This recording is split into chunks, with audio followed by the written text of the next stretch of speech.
Hello children, welcome to असा education. आज हम करेंगे सीबीएसई की 10वीं क्लास की संस्कृत की बुक शमोशी का तीसरा चैप्टर व्यायामः सर्वदा पथ्य। इसका हम करेंगे अर्थ।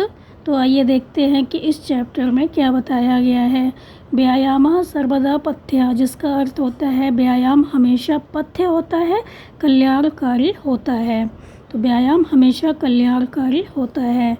प्रस्तुतो अयं पाठः आयुर्वेदस्य प्रसिद्धग्रन्थः सुश्रुतसंहिता इति अस्य चिकित्सास्थाने वर्णित चतुर्विंश अध्यायात् समृद्धोतो अस्ति। प्रस्तुतो अयं पाठः, यह प्रस्तुत पाठ आयुर्वेदस्य, आयुर्वेद के प्रसिद्ध ग्रंथ सुश्रुत संहिता इत्यस्य चिकित्सा स्थाने नामक चिकित्सा स्थान में वर्णित चतुर्विंश अध्यायात समृद्धतो अस्ति, 24वें अध्याय से लिया गया है। चतुर्विंश, विंश माने 20, चतुर माने 4, तो 20 4 हो गए 24, तो 24 अध्याय से लिया गया है। यह प्रस्तुत पाठ आयुर्वेद के प्रसिद्ध ग्रंथ सुश्रुत संहिता नामक चिकित्सा स्थान में वर्णित 24वें अध्याय से लिया गया है। अस्मिन् आचार्य सुश्रुतः व्यायामस्य परिभाषां तेन जायमानान् लाभांच निबोधयति।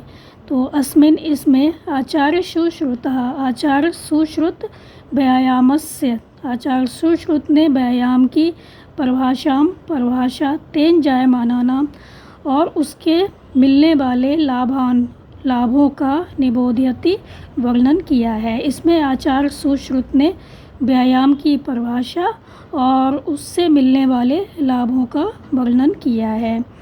प्रामुख्येन शरीर सौष्ठव कांति स्फूर्ति सहिष्णुता आरोग्यम च इति आदया व्यायामस्य लाभा सन्ति। तो प्रामुख्येन, प्रमुख रूप से, तो व्यायाम के प्रमुख लाभ क्या हैं? तो व्यायाम के प्रमुख लाभ शरीर सौष्ठव, शरीर में सुगठन, कांति चमक, स्फूर्ति फुर्तीलापन, सहिष्णुता सहनशीलता सहनशक्ति, आरोग्यम च और आरोग्यता। व्यायामस्य लाभा सन्ति, व्यायाम के लाभ हैं। तो व्यायाम के प्रमुख लाभ शरीर में सुगठन, चमक, फुर्तीलापन, सहनशक्ति और आरोग्यता आदि हैं। तो क्या बताया गया यहाँ पर कि यह प्रस्तुत पाठ आयुर्वेद के प्रसिद्ध ग्रंथ सुश्रुत संहिता नामक चिकित्सा स्थान में वर्णित 24वें अध्याय से लिया गया है।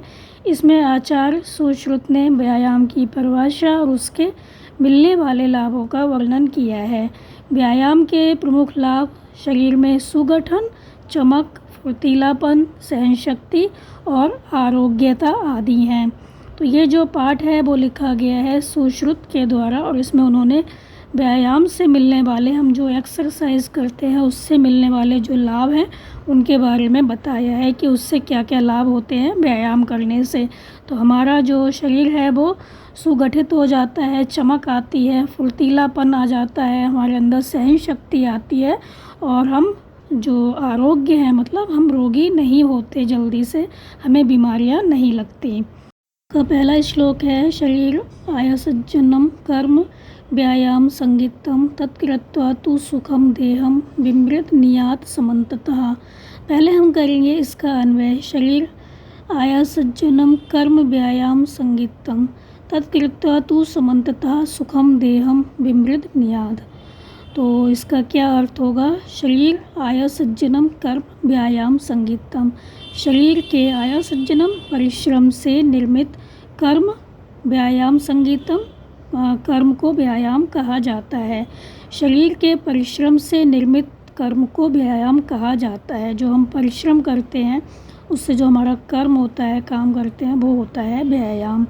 तो तत्कृत्वा तु समन्ततः सुखम देहम, तत्कृत्वा उसे, मतलब व्यायाम, तो उसे करके, तू तो समन्ततः पूरी तरह से, सुखम देहम सुखी शरीर की, विमृत न्याद मतलब मालिश करनी चाहिए।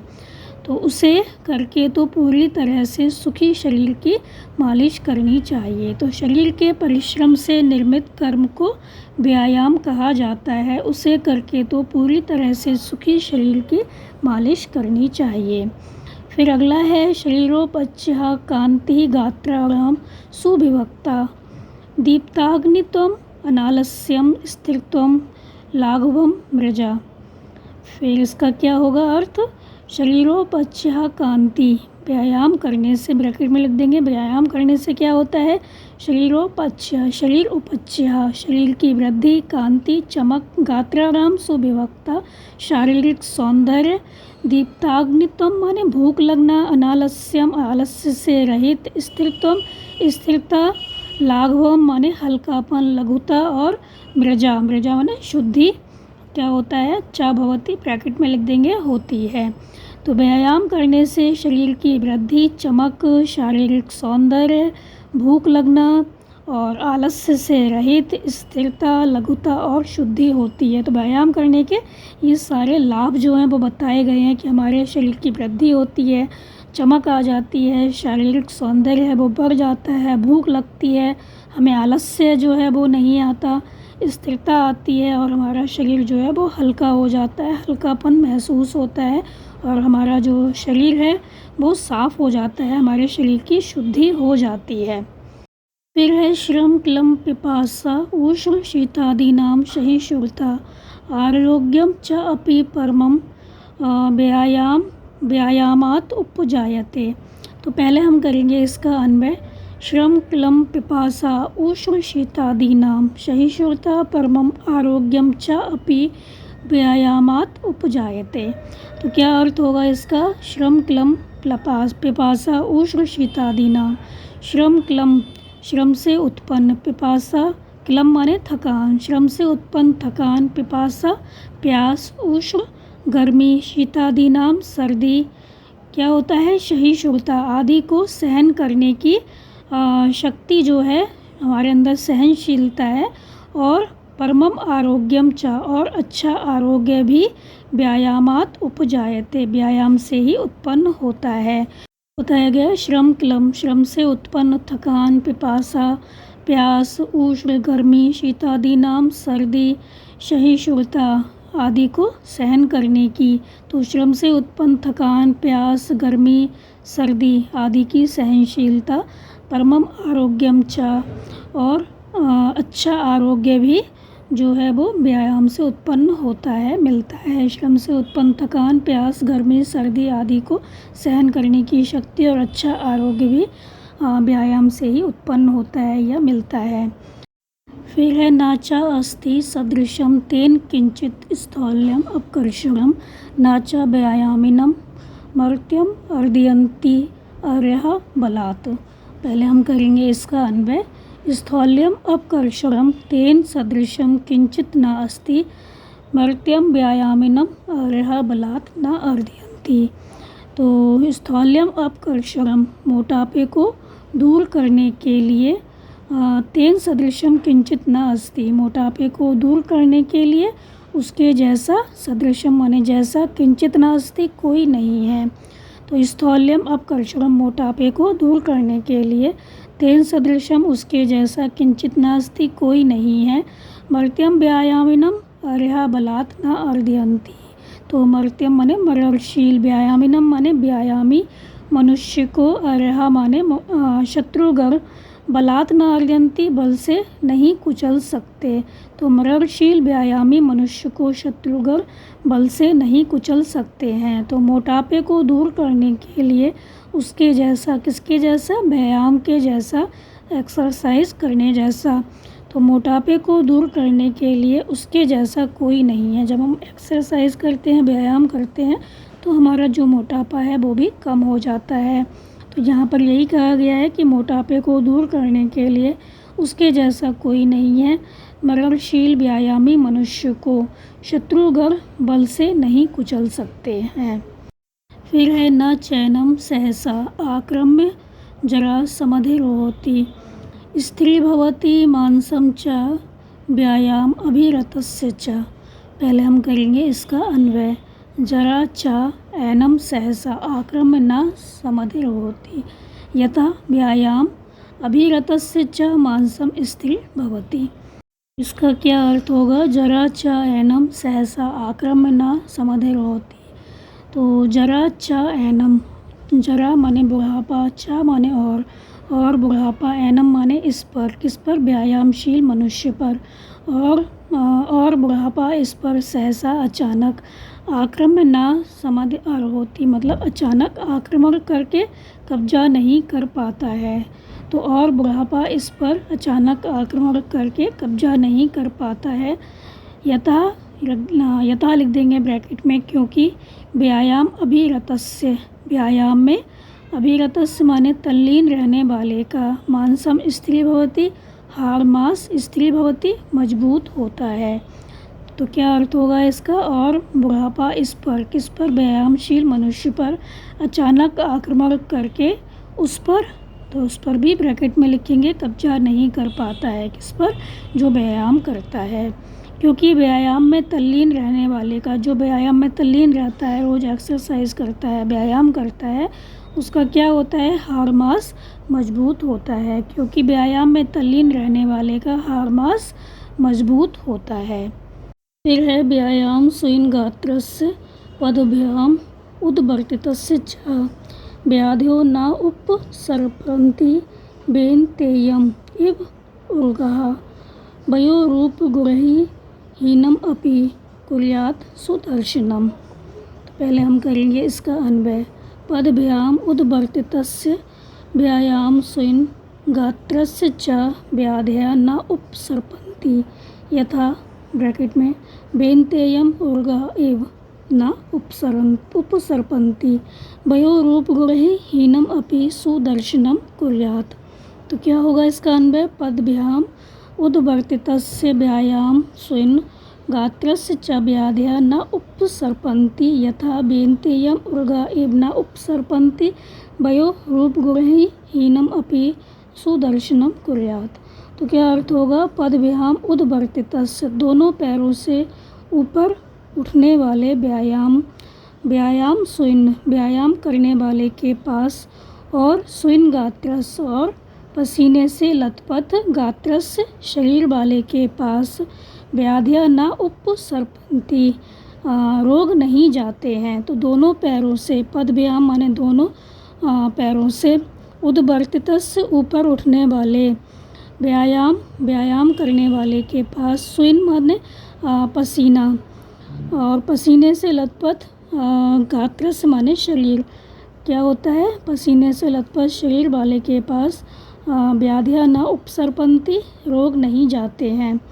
जिस तरह से, यथा ब्रैकेट में लिख देंगे, यथा बेन्तेयम् उर्गः, जिस तरह से गरुड़ के पास सांप, मतलब जिस तरह से गरुड़ के पास सांप नहीं जाते हैं। तो वयोरूपगुणैः हीनम् अपि सुदर्शनम् कुर्यात्। तो व्यायाम से क्या होता है? वयः माने आयु, रूप सुंदरता, गुणैः माने गुण। तो व्यायाम आयु, सुंदरता और गुण से, हीनम माने रहित, क्या करता है? अपि सुदर्शनम कुर्यात्, मनुष्य को सुंदर करता है। जो आयु, सुंदरता और गुण से रहित है, उसको भी उस मनुष्य को भी व्यायाम सुंदर कर देता है। तो दोनों पैरों से ऊपर उठने वाले व्यायाम करने वाले के पास, और पसीने से लथपथ शरीर वाले के पास रोग नहीं जाते हैं, मतलब उनको बीमारियां नहीं लगती हैं। जो व्यायाम करते हैं, अपने दोनों पैरों को ऊपर उठाकर, उनके क्या होता है? शरीर पर पसीना आता है, जितना अधिक पसीना आता है उससे क्या होता है? मनुष्य रोग मुक्त हो जाता है। तो दोनों पैरों से ऊपर उठने वाले व्यायाम करने वाले के पास, और पसीने से लथपथ शरीर वाले के पास रोग नहीं जाते हैं। जिस तरह गरुड़ के समीप सांप, मतलब जिस तरह गरुड़ के समीप सांप नहीं जाते हैं। तो व्यायाम क्या करता है? आयु, सुंदरता और गुण से रहित मनुष्य को सुंदर करता है। फिर है व्यायाम कुर्वतो नित्यम विरुद्धम अपि भोजनम विदग्धम अविदग्धम व निर्दोषम परिपच्यते। तो पहले हम करेंगे इसका अन्वय। नित्यम व्यायाम कुर्वतः विरुद्धम भोजनम अपि विदग्धम अविदग्धम व निर्दोष परिपच्यते। तो नित्यम व्यायाम कुर्वतः, हमेशा व्यायाम करने वाले मनुष्य का, विरुद्धम भोजनम अपि, खराब भोजन भी, विदग्धम अविदग्धम, अच्छा पका हुआ या अविदग्धम अच्छा ना पका हुआ निर्दोष परिपच्यते, भोजन बिना नुकसान के पच जाता है।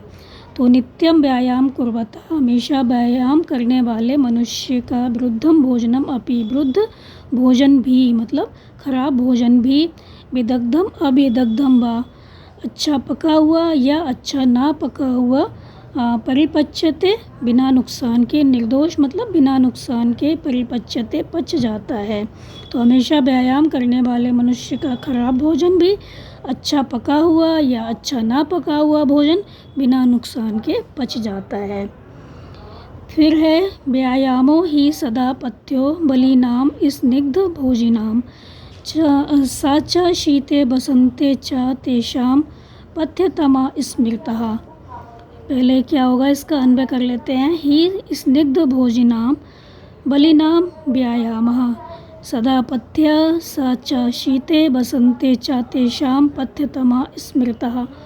क्या होगा इसका अर्थ। ही निश्चय ही, स्निग्ध भोजनाम तेल में भीगा हुआ भोजन, बलिनाम करने वाले बलशालियों का, निश्चय ही तेल में भीगा हुआ भोजन करने वाले बलशालियों का, व्यायाम सदा पथ्य व्यायाम सदा कल्याणकारक है, सा च शीते बसंते च तेषां पथ्यतमा स्मृता, और वह जो व्यायाम है क्या करता है। शीते सर्दी, बसंते और बसंत ऋतु में, तेषां उनके लिए, पथ्यतमा स्मृता कल्याणकारक कहा गया है।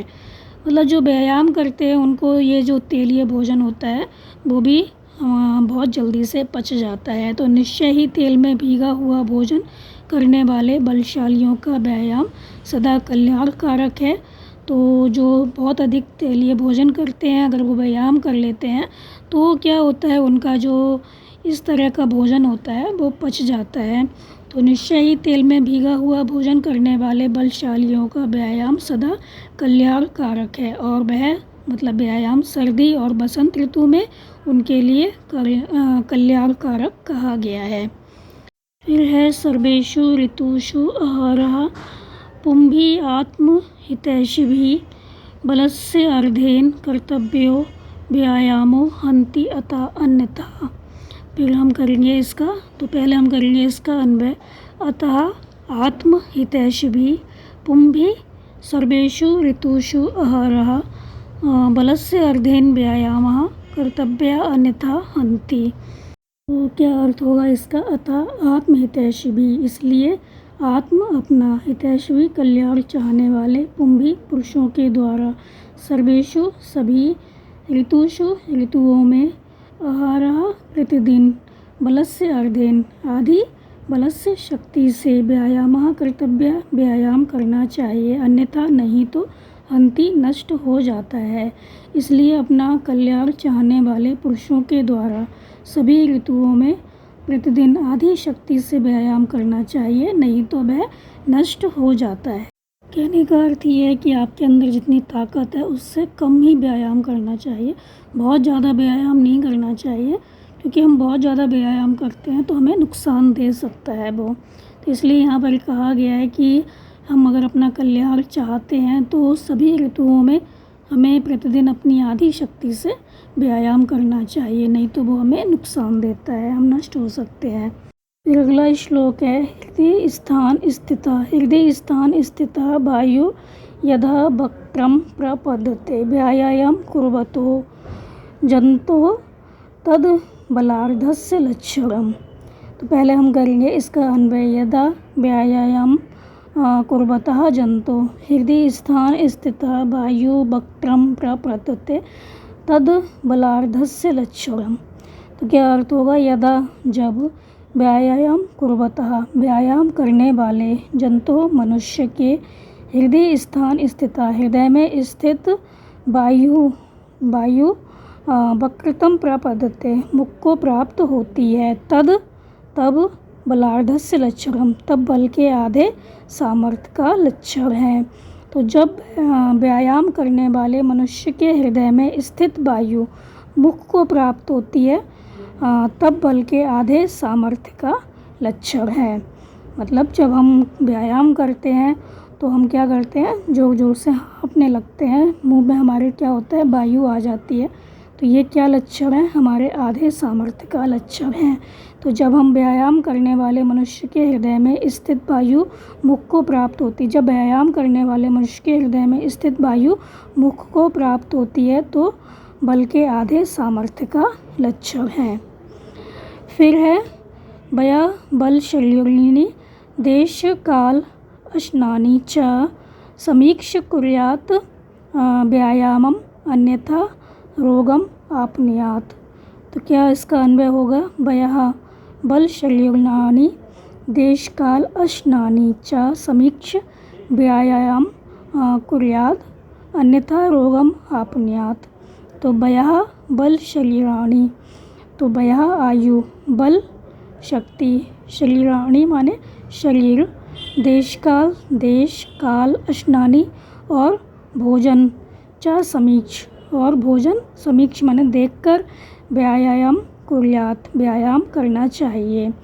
तो आयु, शक्ति, शरीर, देश काल और भोजन देखकर व्यायाम करना चाहिए, अन्यथा रोगम आपनुयात्, नहीं तो रोग को प्राप्त होता है, मनुष्य जो है वो रोगी हो जाता है। तो आपकी आयु क्या है, आपके अंदर कितनी शक्ति है, आपका शरीर कैसा है, कहाँ आप रहते हैं, क्या समय है ये, और भोजन कैसा है, आपका खान पान कैसा है, ये सब देख के आपको व्यायाम करना चाहिए। आपने व्यायाम तो बहुत कर लिया लेकिन आपने खाया नहीं, आपकी उम्र ज़्यादा है, आपके अंदर इतनी ताकत नहीं है, तो क्या होता है, हम रोगी हो जाते हैं। जो व्यायाम हमने किया है उसका हमें फ़ायदा नहीं होता।